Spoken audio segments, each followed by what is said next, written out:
Azizlarim, bugun aynan inson organizmidagi defitsitlar, ya'ni yetishmovchiliklar, mikroelement, vitaminlar haqida gaplashamiz. Juda ko'pchiliklaringiz oralaringizda mikroelementlar kamchiligini yoki vitaminlar kamchiligini bu diagnoz deb bilmaysiz. Aslida esa bizning tanamizga mikroelement, vitaminlar juda ham kerak. Men mutaxassis sifatida mikroelementni ham, vitaminni ham stroy material deb ayta olaman. Stroy materialingiz to'liq bo'lmasa, 100% bo'lmasa, siz ko'nglingizdagi uyni umuman qurib chiqara olmaysiz, to'g'rimi?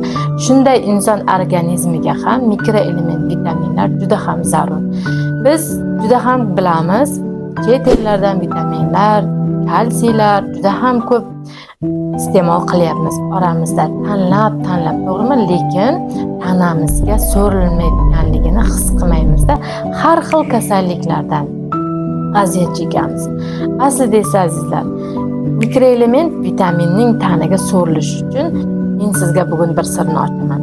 Organizm to'liq tozalovdan o'tgan bo'lsa, organizmda 5 ta filtr tozalansa, ichak, buyrak, jigar, o't qopi, limfa kanalizatsiyasi, o'pkalarimiz biza toza bo'lsa, organizmga siz yeydigan vitamin 100% so'riladi, mikroelement 100% so'riladi, sizda hech qanaqa kasalliklar rivojlanmaydi.